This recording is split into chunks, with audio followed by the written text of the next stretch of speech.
Hey guys, welcome back. And if you are new here, I am Rizza, and this is your channel for a productive and sustainable lifestyle.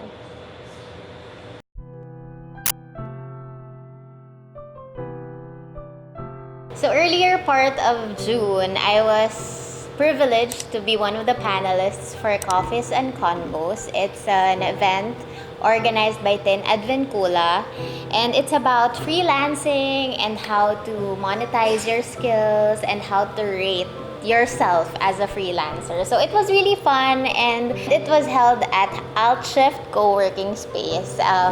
Saya kasi ang dami ring nakapunta and ang dami ko ring natutunan, which is really fun. And today, I will be sharing with you clips and videos from the event.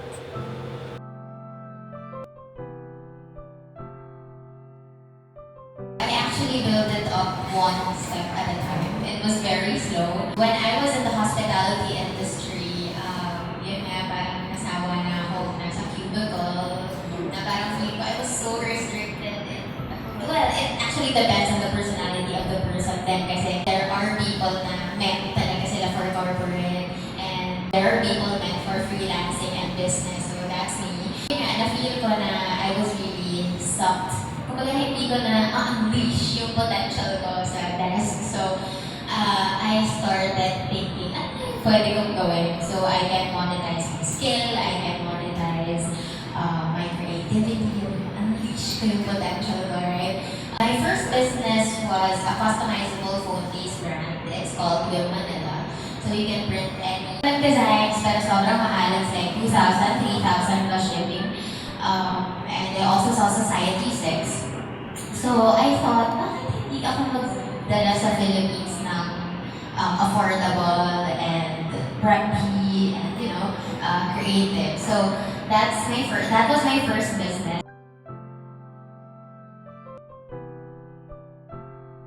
I talked to my parents about it. So sabi ko, Mama, I wanted to do this business. You know, when you have an idea, you're so passionate to share it with other people. And then, sabi ko, gusto ko na mag-quit ng hotel industry. Parang sila, sure ka ba? Parang we always get that, right?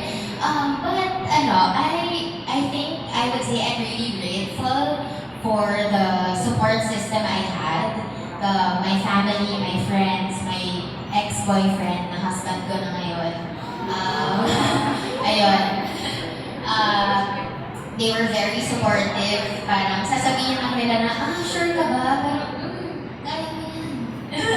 Parang, yeah, very, very blessed ako and grateful for the support system I had. So, I went cold turkey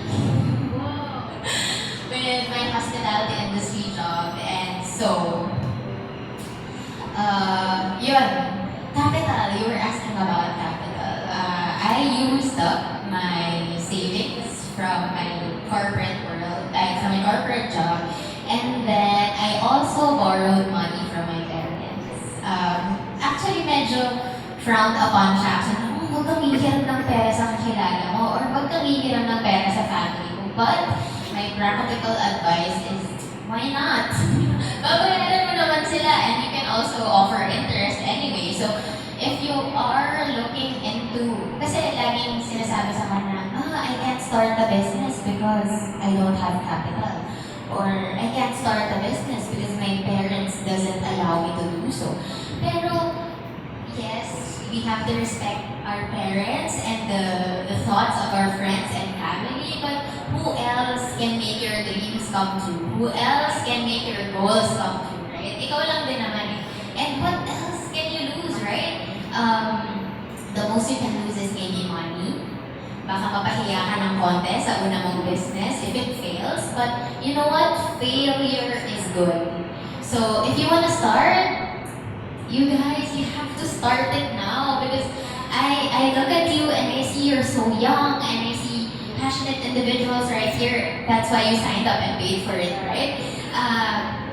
Ayun nga, sabi ko, kapag may nagtatanong sa akin, when do I start? What if I fail? I always tell them na, yun nga, as cliche as this might sound, failure is part of success. You have to, ako actually, weird, pero I sometimes look forward to failure because that's where I learn. That's where I pick up myself and, hey, tayo ka na ulit. Hey, tama na yung iyak.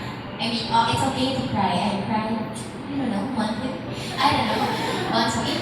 Pero, parang sometimes people think, oh, you have your life together, you're so successful. Pero hindi eh. I mean, we always have to acknowledge the feeling that we're weak. We always have to acknowledge that we have to have, kailangan natin makakuha ng inspiration from other people, and that's fine. Failure is definitely okay.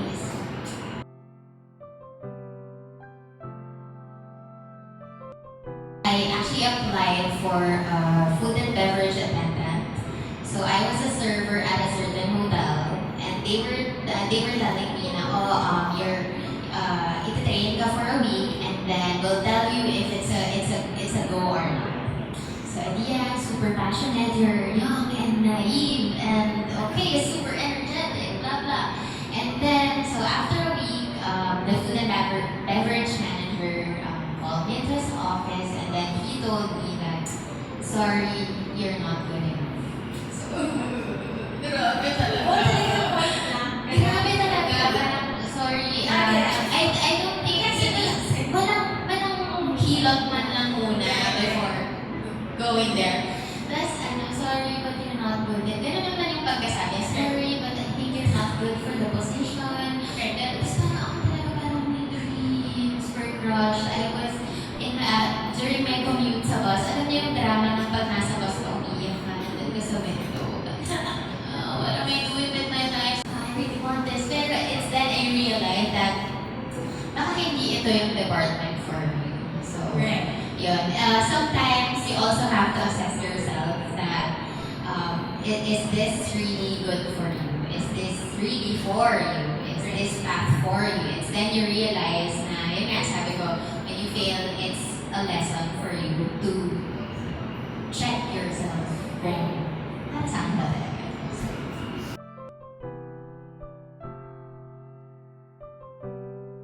How do you define success? So is it like the number of projects or clients that you have? Is it revenue, or is it like personal happiness or satisfaction? Before we start, I just want to let you know that you define your own success. Not anyone else. Not your friends, not your family, not your favorite YouTuber, not your favorite influencer. So you define your own success. For me, ever since naman kasi it's not about the money. I mean, yes, we need money, wag tayong yes, we need the money, but it has always been, how are you getting that money? Are you happy? Do you feel content?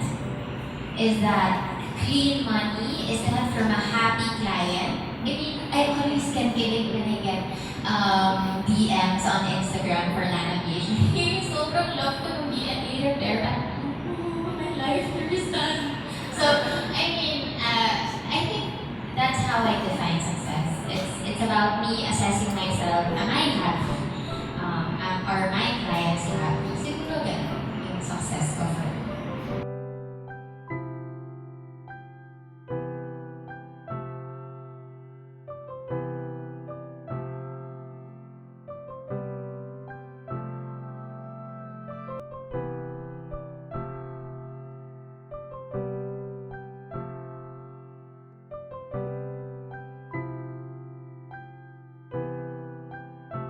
So there you have it. I hope you learned a thing or two today.